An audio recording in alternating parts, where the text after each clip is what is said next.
Friends, welcome to easy life in Kannada vlog. ನಾನಿವತ್ತು chips, banana chips ಅಂದರೆ ಯಾರಿಗೆ ಇಷ್ಟ ಇಲ್ಲ ಹೇಳಿ? ಚಿಕ್ಕವರಿಂದ ದೊಡ್ಡವರವರೆಗೂ ತುಂಬಾ ಇಷ್ಟಪಟ್ಟು ತಿಂತಾರೆ. ಆದರೆ ಈಸಿಯಾಗಿ ಮನೆಯಲ್ಲೇ ಯಾವ ರೀತಿ ಮಾಡಿಕೊಡ್ತೀನಿ ಅಂತ ನಾನು ಇವತ್ತು ನಿಮಗೆ ತೋರಿಸ್ಕೊಡ್ತೀನಿ. ಕೊನೆವರೆಗೂ ವೀಡಿಯೋನ ಸ್ಕಿಪ್ ಮಾಡದೆ ನೋಡಿ ಫ್ರೆಂಡ್ಸ್. ಬನ್ನಿ ಯಾವ ರೀತಿ ಮಾಡೋದು ಅಂತ ತೋರಿಸ್ಕೊಡ್ತೀನಿ. ನಾನಿವತ್ತು ಬಾಳೆಕಾಯಿ ಚಿಪ್ಸ್ ಮಾಡೋಕ್ಕೆ ನೋಡಿ ಈ ಥರ ಏಲಕ್ಕಿ ಬಾಳೆ, ಇದು ಒಂದು ಚಿಪ್ ಇದೆ. ಇದರಲ್ಲಿ ಸುಮಾರು ಒಂದು 14 ಕಾಯಿ ಇದೆ. ಇದನ್ನ ಫಸ್ಟು ಕೈಗೆ ಎಣ್ಣೆ ಹಾಕ್ಕೊಳ್ಳಿ. ನಾನು ಎಣ್ಣೆ ಹಾಕ್ಕೊಂಡಿದ್ದೀನಿ, ನೀವು ಕೂಡ ಎಣ್ಣೆ ಹಚ್ಕೊಳ್ಳಿ, ಇಲ್ಲಾಂದರೆ ಎಲ್ಲ ಫುಲ್ಲು ಕೈಯೆಲ್ಲ ಅಂಟ್ಕೊಬಿಡುತ್ತೆ, ಫುಲ್ಲು ಬ್ಲ್ಯಾಕ್ ಆಗಿಬಿಡುತ್ತೆ. ಅದಕ್ಕೆ ಮೊದಲು ಕಾಯಿನ ತಗೊಂಡು ಈ ರೀತಿ ಅಲ್ಲಲ್ಲಿ ಈ ಥರ ಮಾರ್ಕ್ ಮಾಡಿಕೊಂಡ್ರೆ ಅದು ಬೇಗನೆ ಬರುತ್ತೆ ನೋಡಿ.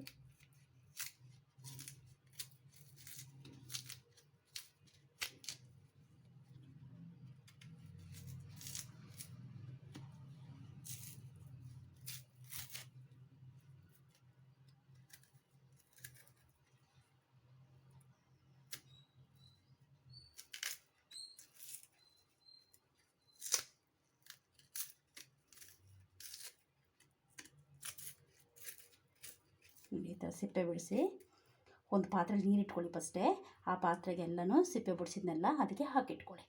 ಇದೇ ರೀತಿ ಎಲ್ಲನೂ ಬಿಡಿಸ್ಕೊಳ್ಳೋಣ ನೋಡಿ. ಈ ರೀತಿ ಎಲ್ಲ ತಪ್ಪಲೆಗೆ ನೀರು ಹಾಕಿ ಇಟ್ಕೊಂಡಿದ್ದೀನಿ. ಈಗ ಇನ್ನೊಂದು ಕಡೆ ಸ್ಟವ್ ಹಚ್ಚಿ ಬಾಣಲೆ ಇಟ್ಕೊಳ್ಳೋಣ ಎಣ್ಣೆ ಕಾಯಲಿಕ್ಕೆ ನೋಡಿ. ಈಗ ನಿಮ್ಗೆ ಎಷ್ಟು ಎಣ್ಣೆ ಬೇಕು ಅಷ್ಟು ಎಣ್ಣೆ ಹಾಕೊಳ್ಳೋದ್ರೆ ಸ್ವಲ್ಪ ಚಿಪ್ಸ್ ಕರಿಯೋಷ್ಟು ಹಾಕಿ, ಯಾವ ಇದರ ಬಾಣಲೆಯಲ್ಲಿ ಇಟ್ಕೊತೀರಾ ಆ ಎಣ್ಣೆ ಇದು ಚಿಪ್ಸ್ ಬೇಯಿಸೋಕ್ಕೆ ಅದರಲ್ಲಿ ಹಾಕ್ಕೊಳ್ಳಿ. ನಾನು ಈ ಥರ ಹಾಕ್ಕೊಂಡಿದ್ದೀನಿ. ಇದು ಎಣ್ಣೆ ಕಾಯಲಿ. ಎಣ್ಣೆ ಒಂದು ಕಡೆ ಬಿಸಿಗಿಟ್ಟಿದ್ದೀನಿ. ಅಷ್ಟರಲ್ಲಿ ಒಂದು ಬೌಲ್ ತೊಗೊಂಡಿವಿ ಈ ಥರ. ಅದಕ್ಕೆ ಸ್ವಲ್ಪ 1 ಟೀ ಸ್ಪೂನಷ್ಟು ಉಪ್ಪು ಹಾಕಿ, ಮತ್ತು ಸ್ವಲ್ಪ ಅರಿಶಿನ ಪುಡಿ ಒಂದಿಷ್ಟು ಚಿಕ್ಕ ಟೀ ಸ್ಪೂನಲ್ಲಿ ಇದು 1 ಟೀ ಸ್ಪೂನ್ ಅರಿಶಿನ ಪುಡಿ ಹಾಕ್ತಾಯಿದ್ದೀನಿ. ಸ್ವಲ್ಪ ನೀರು ಸೇರಿಸಿ ಚೆನ್ನಾಗಿ ಮಿಕ್ಸ್ ಮಾಡ್ಕೊಳ್ಳಿ. ಚೆನ್ನಾಗಿ ಮಿಕ್ಸ್ ಮಾಡಿ ಒಂದು ಕಡೆ ಇಟ್ಕೊಳ್ಳಿ.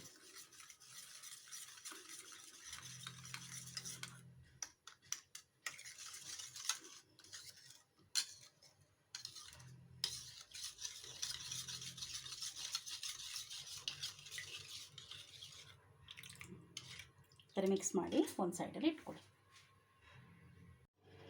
ಎಣ್ಣೆ ಕಾಯ್ತಾ ಇದೆ.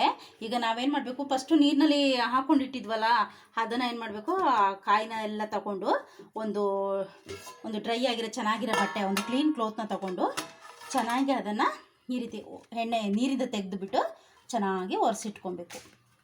ಚೆನ್ನಾಗಿ ಒರೆಸಿಟ್ಕೊಂಡು ನೋಡಿ, ಈಗ ನಾನು ಎಲ್ಲ ನೀರಿಂದ ತೆಗೆದು ಈ ಥರ ಒಂದು ಸ್ವಲ್ಪ ಡ್ರೈ ಕ್ಲೋತಲ್ಲಿ ಎಲ್ಲ ಒರೆಸಿಟ್ಕೊಂಡಿದ್ದೀನಿ. ಈಗ ಎಣ್ಣೆ ಕಾಯ್ದಿದೆ, ಅದು ಯಾವ ರೀತಿ ಕಾಯ್ದಿದೆಯೋ ಅಂತ ಚೆಕ್ ಮಾಡ್ಕೊಳ್ಳೋಣ ನೋಡಿ. ಈಗ ಎಣ್ಣೆ ಬಿಸಿಯಾಗಿದೆ, ಇದು ಯಾವ ರೀತಿ ಕಾಯ್ದಿದೆ ಅಂತ ಚೆಕ್ ಮಾಡ್ಕೊಳ್ಳೋದು ನೋಡೋಣ ಬನ್ನಿ. ನೋಡಿ, ಈ ಥರ ಹಿಂಗೆ ಮಾಡಿ ಹಾಕಿದ್ರೆ ನೋಡಿ, ಅದು ಬೇಗನೆ ಇದಾದರೆ ಅದು ಎಣ್ಣೆ ಕಾಯ್ದಿದೆ ಅಂತ ಅರ್ಥ. ಈಗ ಎಲ್ಲನೂ ನಿಮಗೆ ಎಷ್ಟು ಬೇಕೋ ಅಷ್ಟು ಇದಕ್ಕೆ ಸ್ವಲ್ಪ ಸ್ಲೋ ಫ್ಲೇಮ್ ಇಟ್ಕೊಂಡು ನೀವು ಇದಕ್ಕೆ ಹಿಂಗೆ ಮಾಡಿ ಹಾಕೊಳ್ಳಿ. ಎಷ್ಟು ಬೇಯೋಕ್ಕಾಗುತ್ತೆ ಅದರಲ್ಲಿ ಅಷ್ಟೂ ಬೇಯಿಸ್ಕೊಳ್ಳಿ.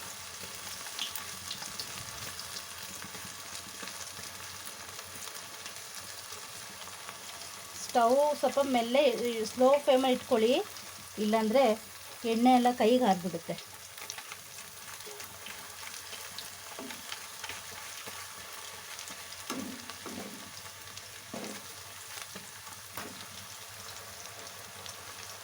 ಹೀಗೆ ಎಲ್ಲನೂ ಮಾಡ್ಕೊಳ್ಳಿ.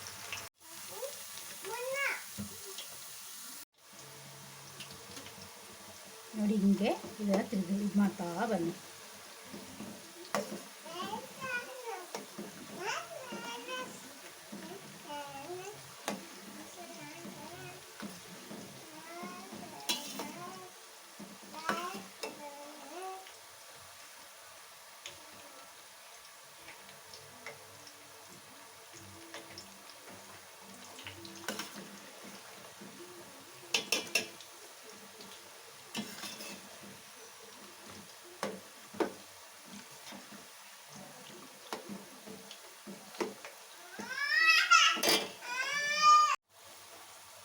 ಇವಾಗ ಇಷ್ಟ ಆಗ್ತಾ ಇದೆ. ಇವಾಗ ನೀವೇನು ಮಾಡಿ, ಸ್ವಲ್ಪ ಇದಾಗ್ತಿರುವಾಗ ನಾವು ಉಪ್ಪು ಮತ್ತು ಅರಿಶಿನ ಮಿಕ್ಸ್ ಮಾಡಿ ಇಟ್ಕೊಂಡಿದ್ವಲ್ಲ ನೀರು, ಅದನ್ನು ಹೀಗೆ ಸ್ವಲ್ಪ ಮೇಲೆ ಹೀಗೆ ಇದ್ರ ಮೇಲೆ ಹಿಂಗೆ ಹಾಕಿದ್ರೆ ಸಾಕು. ಸ್ವಲ್ಪ ಹಾಕಿದ್ರೆ ಸಾಕು, ಅದು ಉಪ್ಪು ಎಲ್ಲ ಕಡೆ ಸ್ಪ್ರೆಡ್ ಆಗುತ್ತೆ. ಅದೇ ನಿಮ್ಮ ಮುಖಕ್ಕೇನು ಅದು ಹಾರಲ್ಲ. ನಾವೀಗ ಹಾಟ್ ಚಿಪ್ಸಿಂದ ಚಿಪ್ಸ್ ತರ್ತೀವಿ. ಒಂದು 50 ಗ್ರಾಮು 100 ಗ್ರಾಮ್ ತಂದರೆ ಮನೆಯಲ್ಲಿ 3-4 ಜನ ಇದ್ದರೆ ಯಾವ ಇದಕ್ಕೂ ಸಾಲೋದಿಲ್ಲ. ಅದರಿಂದ ಮನೆಯಲ್ಲೇ ಈ ಥರ ಎಲ್ಲ ಮಾಡಿಕೊಂಡ್ರೆ ಮನಸ್ಫೂರ್ತಿಯಾಗಿ ತಿನ್ಬೋದಲ್ಲ. ಮಕ್ಕಳಿಗೆ ಈವ್ನಿಂಗ್ ಸ್ನ್ಯಾಕ್ಸಿಗೆ ಅಂತಲೂ ಬೇಕಾದ್ರೆ ಒಂದು ಕಂಟೈನರ್ ಹಾಕಿಟ್ಟುಕೊಂಡ್ರೆ ಡೈಲಿ ಸ್ನ್ಯಾಕ್ಸ್ಗೂ ಆಗುತ್ತೆ. ಈ ಥರ ಮನೆಯಲ್ಲೇ ಮಾಡ್ಕೋಬೋದು, ಅದು ಈಸಿಯಾಗೆ ಮಾಡ್ಕೋಬೋದು.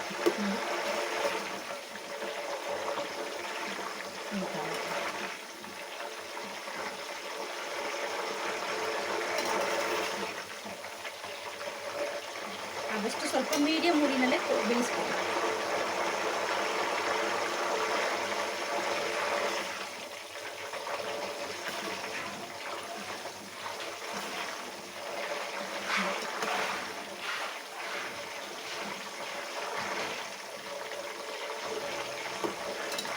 ಸ್ನ್ಯಾಕ್ಸ್ ಟೈಮಲ್ಲಿ ಬಂತು ಅಂದರೆ ಮಕ್ಕಳಿಗೆ ಏನು ಕೊಡೋದು ಅನ್ನೋದೇ ಗೊತ್ತಾಗಲ್ಲ. ಸಮ್ ಟೈಮು ಆ ಬಿಸ್ಕೆಟ್ ಅದೆಲ್ಲ ಯಾವಾಗಲೂ ತಿಂದು ಅವು ಬಿಸ್ಕೆಟ್ ಕೊಟ್ಟರೆ ಬೇಡ ಅಂತಾರೆ. ಅದರಿಂದ ಈ ಥರ ಎಲ್ಲ ಮಾಡಿ ಕೊಟ್ಟರು ಚೆನ್ನಾಗಿದೆ.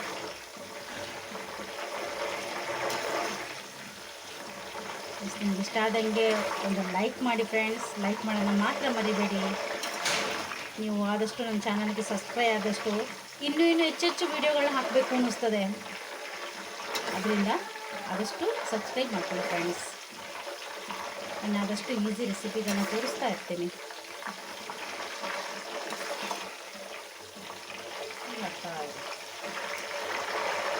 ಬನಾನಾ ಚಿಪ್ಸಿಗೆ ಬನಾನಾ ಅದೇ ಬನಾನಾ ಬೇಕು ಅಂತೇನಿಲ್ಲ. ಮನೆಯಲ್ಲಿ ನೋಡಿ ಈ ಥರನೂ ಮಾಡ್ಕೋಬೋದು. ಕೆಲವರು ಆ ಚಿಪ್ಸಿಗೆ ಚಿಪ್ಸ್ ಮಾಡೋಕ್ಕೆ ಅದೇ ಬನಾನೇ ಬೇಕು ಅಂತ ಹುಡುಕ್ತಾ ಇರ್ತಾರೆ. ಯಾವುದ್ರಲ್ಲೂ ಬೇಕಾದ್ರೂ ಮಾಡ್ಕೊಬೋದು ನೋಡಿ, ಚೆನ್ನಾಗಿರುತ್ತೆ ನೋಡಿ.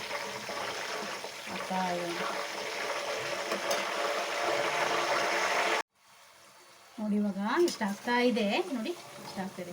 ಇದು ಆಗ್ತಾ ಬರೋ ಒಂದು ಸೌಂಡ್ ಗೊತ್ತಾಗುತ್ತೆ ನಮಗೆ, ಅದರದ್ದೊಂದು ಕ್ರಿಸ್ಪಿನೆಸ್ ನೋಡಿ. ಅದರಲ್ಲೇ ನಮಗೆ ಒಂದು ಸೌಂಡ್ ಗೊತ್ತಾಗುತ್ತೆ ನೋಡಿ. ಈ ಥರ ನೋಡಿ, ಈ ಥರ ಸೌಂಡ್ ಆಗುತ್ತೆ ನಮಗೆ. ಸ್ಪೂನಲ್ಲಿ ಯಾವ ಥರ ತೆಗಿವಾಗ ಅದು ನಮಗೆ ಗೊತ್ತಾಗುತ್ತೆ ಎಲ್ಲ ಆಗಿದೆ ಅಂತ. ನಾನು ನೋಡಿ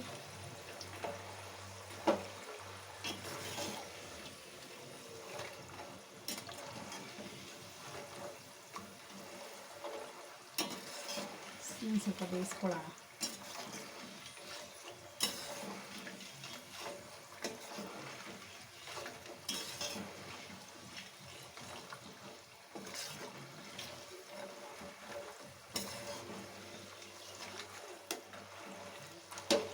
ನೋಡಿ ಇದು ಇವಾಗ ಆಗಿದೆ. ಇದನ್ನು ನಾನು ಇನ್ನೊಂದು ಪ್ಲೇಟ್ಗೆ ಇದನ್ನು ತೆಗೆದಿಟ್ಕೊಳ್ತೀನಿ. ನಾನು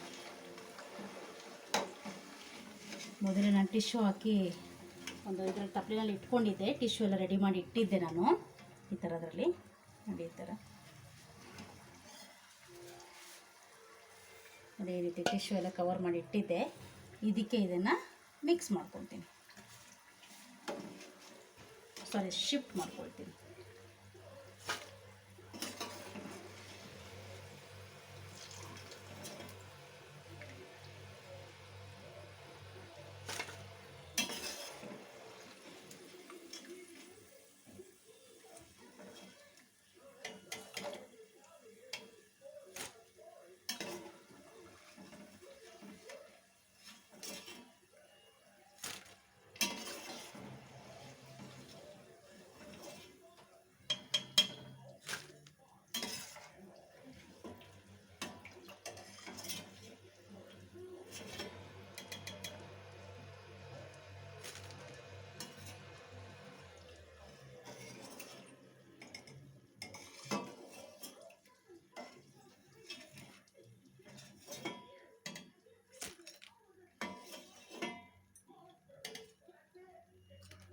ಇದಾಗಿದೆ.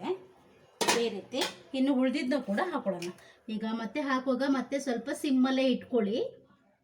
ನಾನು ಆಗಲೇ ಹೇಳ್ದಂಗೆ ಅದು ಕೈಗೆ ಆರೋ ಚಾನ್ಸಸ್ ಇರುತ್ತೆ.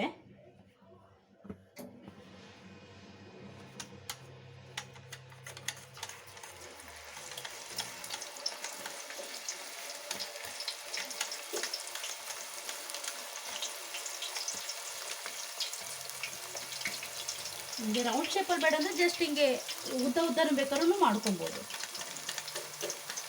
ನಾನು ಜಸ್ಟ್ ಈ ಥರ ರೌಂಡ್ ಶೇಪಲ್ಲೇ ಮಾಡ್ತಾಯಿದ್ದೀನಿ.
ಈ ಥರ ಮಿಕ್ಸ್ ಮಾಡಿಕೊಂಡು ಬೇಯಿಸ್ಕೊಂಡು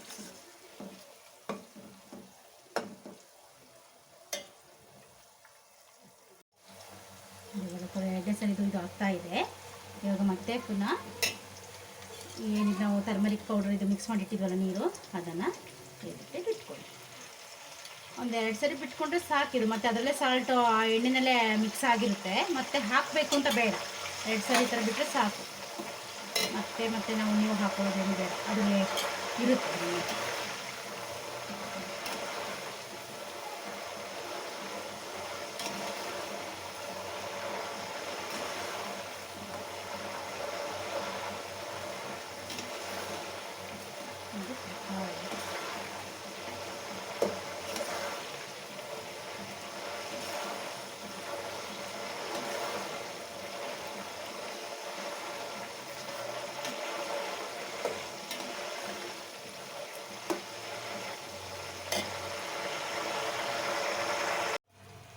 ನೋಡಿ ಇದು ಕೂಡ ಆಗ್ತಾ ಬರ್ತಾ ಇದೆ. ಸೌಂಡ್ ನೋಡಿ ಆ ಥರ ಇದೆ. ಈ ಥರ ಸೌಂಡ್ ಬರುವಾಗ ಇದು ಆಗಿದೆ ಅಂತ ಅರ್ಥ. ಇದನ್ನು ಶಿಫ್ಟ್ ಮಾಡ್ಕೊಳ್ತೀನಿ.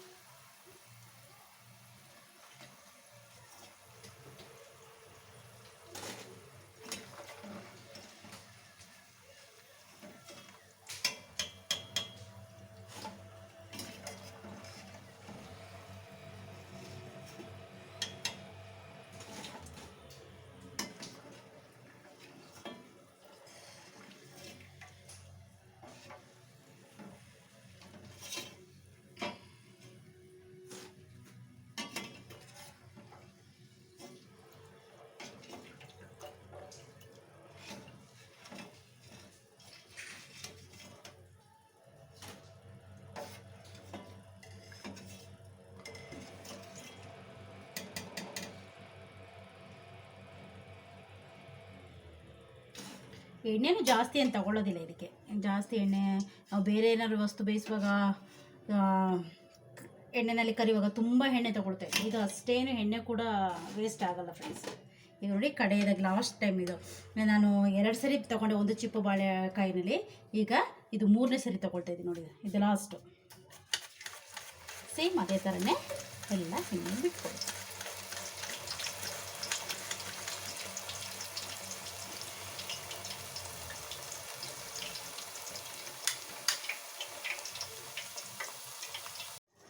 ನೋಡಿ ಫ್ರೆಂಡ್ಸ್, ಈಗ ಆಗಿದೆ ಎಲ್ಲ ತೆಗೆದಿಟ್ಕೊಂಡಿದ್ದೀನಿ. ನೋಡಿ, ಒಂದು ಚಿಪ್ಪು ಬಾಳೆಕಾಯಿ ಅಂದರೆ 14 ಬಾಳೆಕಾಯಿಂದ ನೋಡಿ ಇಷ್ಟು ಚಿಪ್ಸ್ ಆಗಿದೆ ಫ್ರೆಂಡ್ಸ್.